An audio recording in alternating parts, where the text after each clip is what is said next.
How you doing? Thanks for joining me on another walk and talk. I walked so long, I got to put together two little slices of life for you.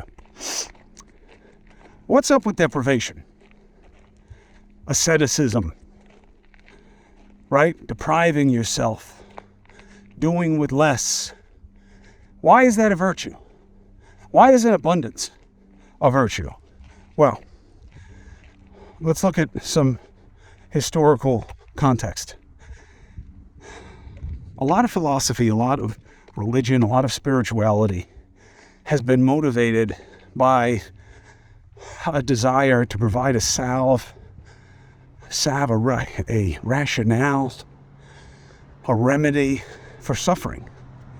So there are a lot more people who struggle with not having enough, and enough can mean anything: material, intellectual, spiritual, emotional, anything. That's what you need to address. You know, the problem of the world is not that everybody is so well off. People aren't as desperate to believe in something bigger than themselves when they're not looking for some rationale or reason to deal or understand what is so hard, what is so painful in what they're dealing with. So, a little historical context.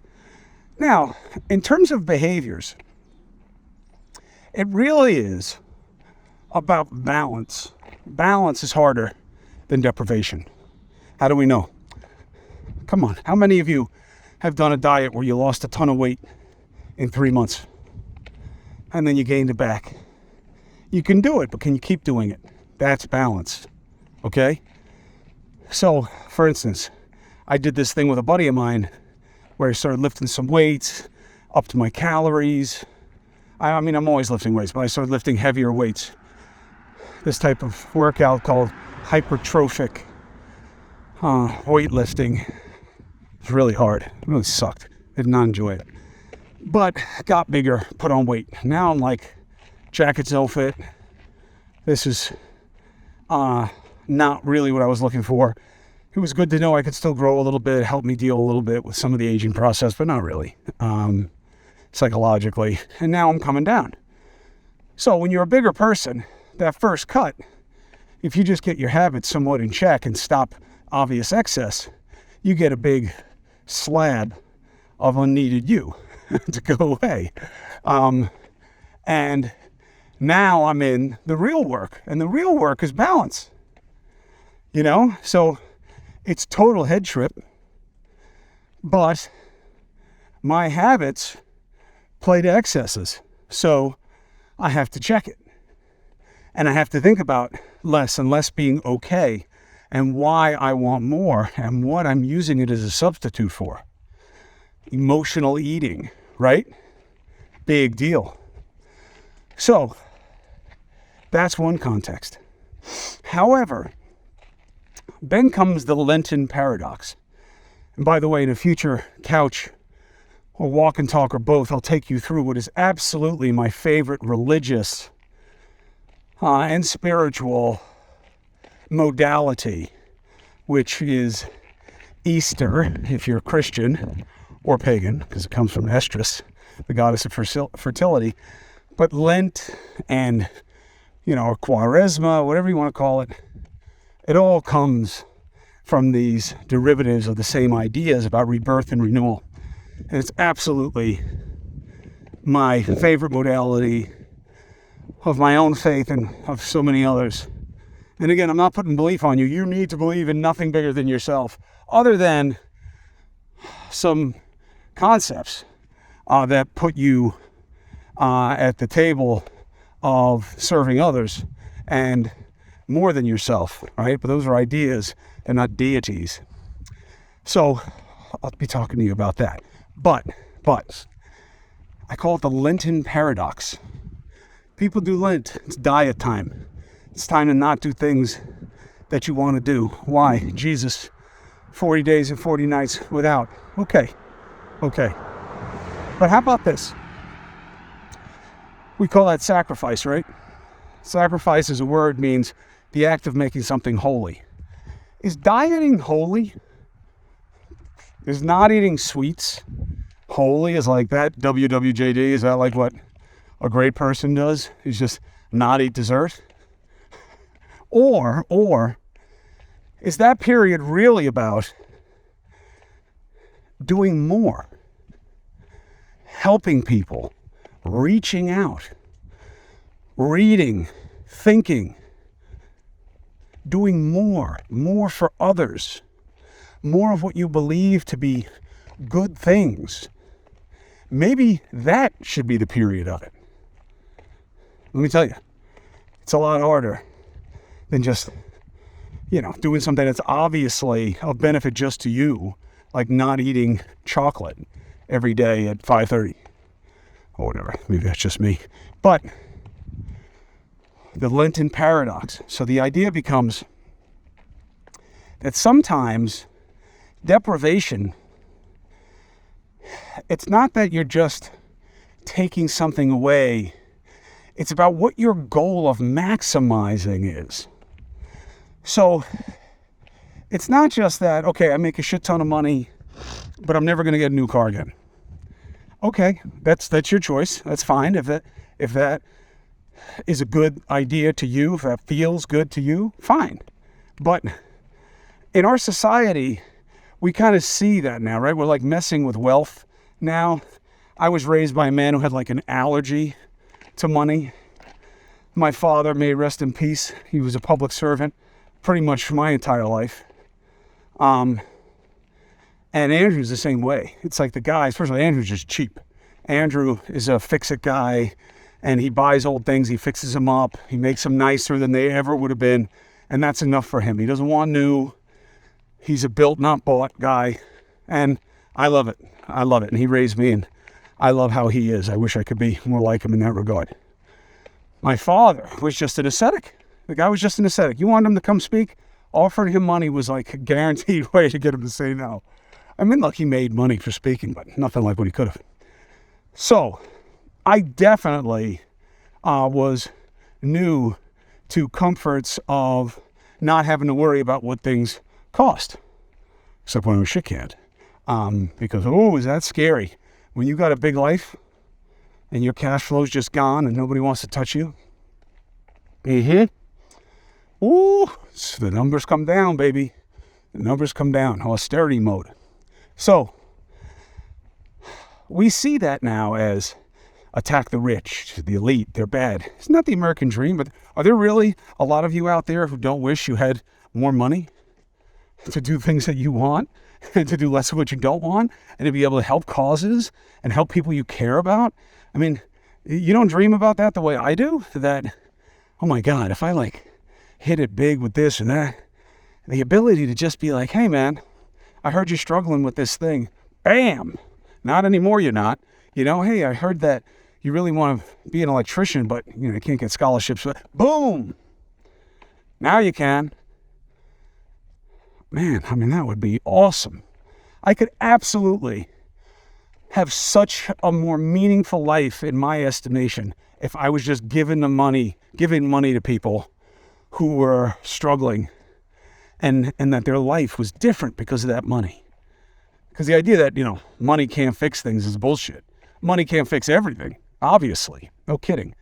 Ask somebody with cancer. But, or heart disease. But, it can help. Anyway, the point is, we're so fast to jump to the idea that less is more. Sometimes, yes, but context counts. Not with love, not with generosity, not with kindness, right? Not with perspective. Yeah. Okay, so don't try to dumb it down. I need less, I got to get rid of. Hey, if that makes you happy, great. If having more makes you happy, great. Oh, you shouldn't tie your happiness to material things. Who says? Jesus. Okay. But can't two things be true at once? Can't you be a guy who's so excited or a woman who's so excited about the success that you've had that you always wanted a fill in the blank? Certain kind of dog, a shoe, a dress, a fishing reel, a fishing boat, whatever it is. A dream. What's wrong with that? I mean, why must you judge it? And almost always, these judgments are set up to make us feel better about our own situation versus those other people. And that's what bothers me about it. That's the mistake. You want to fix something, fix your need to compare. How many of us can go to a friend's home and be like, holy cow? I cry sometimes when I go to my friends and their big events. You know what I mean? Like their big thing. Here's our house. I just was at dinner with some good friends of mine and Christina's, and they were talking about this new place they got, and they were so happy. They're so happy about it. They work so hard, and they've been through shit. You know what I mean? People my age, nobody gets through. You ever hear that joke? Nobody gets out of this life alive. Nobody gets through into their 50s and you're not dinged up. And they're together, strong, and they're happy. I'm telling you, it was like, it's emotional for me because I love my people so much. It's almost, there's an imbalance there, because I'm a self-loather. So I discount myself and my happiness, and I focus on my problems so much that I rely on my feelings for the people around me to kind of compensate for that and keep me, kind of evened out, so to speak. So, that's okay to be like that, but many of us are not. Jealous, keeping up with the Joneses. Oh, let's show off with the thing when they had to come up with their new car. Why? Even if you're right about that person and they believe that they should be regarded well because of what they have or where they live or whatever bullshit attribute, that's not you. Why do you have to judge it? Why give it that power if you say it doesn't have that power over you? Or is the truth that really you want those things? And then instead of trying to find a way for you to get them, you start to take some kind of sick, perverse sense in wanting them not to have it. Wanting bad things to happen to other people. Not me, man. Not me. Man, that's an unhealthy place. I've been there. I lived there. I decided to move. I do not benefit from other people's downfall. I want more better. Good for you, good for me. Hello, you handsome doggies. Look at those guys. Look at those guys. I see them all the time. You should try to think about that. That less is not always more. It's whatever you need. Okay? Whatever works for you. Sometimes more is more. It's okay to dream big. It's okay to do well. It's okay to be successful. That's awesome. Good for you if you found yourself there.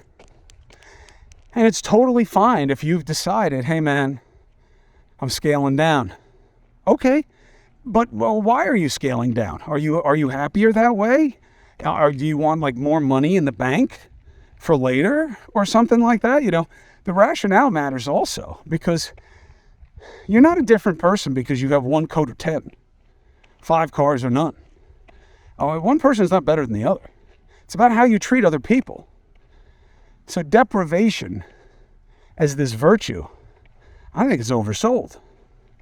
I think it's oversold, first of all, because, one, you could still be just as selfish and self-centered and useless to the people that you have a responsibility to or that you could have one.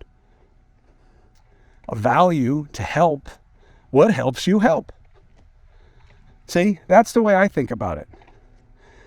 Now, look, I know people who have a lifestyle similar to what mine could be, who have less and show less than I do, and I know many, many more who go way bigger in terms of how they live their life. And I have no problem with either, unless they start judging me about mine, and then it's gonna stay in your lane. I'm not a judgy person. Why? I got my own problems, and I know acutely well what it's like to be judged unfairly and fairly. It doesn't matter if people are right about you. It doesn't mean you want to hear it all the time. Most people in your life, you usually have a limitation on that. In public life, wow. And whether you're in it because you see it as honorific, or you see it as just a great avenue to help, or you see it as an avenue to help and you didn't really think it through, which is definitely the category I fit into. I would have never done this if I had known everything that comes along with it. And I know, yes, there's been a lot of good and there's been a lot of bad. But man, there are a lot of other ways. There are a lot of other ways. And I'm not saying that I want to sell everything, go live in the woods, and get rid of my family. I don't think that you can run away from yourself. You can run away from situations. You're going to find new ones. That's why when it comes to addiction, I'll end on this, because there's always landscaping going on where I'm walking. People, places, and things. It's not about less. It's not about more. It's about what works for you based on what your dream is of who you want to be and how you want to be. Okay? Sometimes you want to lose weight, eat less, move more. Okay? So it's both. It's not just one. You want to be a better person, be better to as many people as you can, and be better to yourself. Start there. I skip that step all the time because I don't think I deserve it. And people can tell me, oh, you shouldn't feel like that. Okay, I appreciate it, but it doesn't matter. That's the blessing and the curse. You get to decide what matters to you in your life. No one else. All right, it's too loud. You do you.